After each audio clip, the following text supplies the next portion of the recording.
গতকালকে আমাদের কার্তিক পুজোর নিমন্ত্রণ ছিল, তো সেখানে আমরা খেয়ে এসেছি মানে কাকিমাদের বাড়িতে। আর আজকে সকালেই কাকিমা এসে বলছে একটু জায়গা দাও না, অনেক খাবার বেঁচে গেছে, একটু দিয়ে দিই।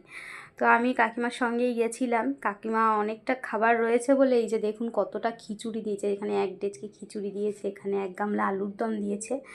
তো বললো বেশি করে নিয়ে যাও, নষ্ট করে তো লাভ নেই, ফ্রিজে রেখে রেখে খেতে পারবে। তো আলুর দমটা তো রুটি টুটি লুচি বললো, লুচি টুচি করে আলুর দমটা খেয়ে নিও। আমি বললাম খিচুড়িটা ঠিক আছে দিয়েছে, এতটা তো খেতে পারবো না, দিদিভাইকেও দেবো, ফ্রিজে রেখে দিই, দিদিভাই আসুক। রাতে যদি দিদিভাই খেতে ভালোবাসে খিচুড়ি, আমিও ভালোবাসি। তো এখন ছেলে আর আমি না সকালবেলায় এটাই টিফিন খাবো এখান থেকে, আমি আর আমার ছেলে খেয়ে নেব। এখন ছেলের জন্য যে বেড়ে দিচ্ছে, ও স্কুলে যাবে, আমিও খেয়ে নেব। আগে ওকে দিয়ে নিই, তারপরে আমি খেয়ে নেব। একটা সাইড থেকে নিই।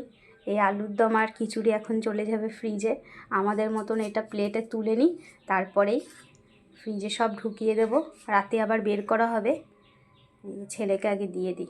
ছেলের জন্য বেড়ে নিয়েছি, ও স্নান হয়ে গেছে, স্কুল ড্রেস, এই তো ওর স্কুল ড্রেস পরাও হয়ে গেছে। খেয়ে নে তাহলে, নিচে বসেই খা, ঠাকুরের প্রসাদ তো।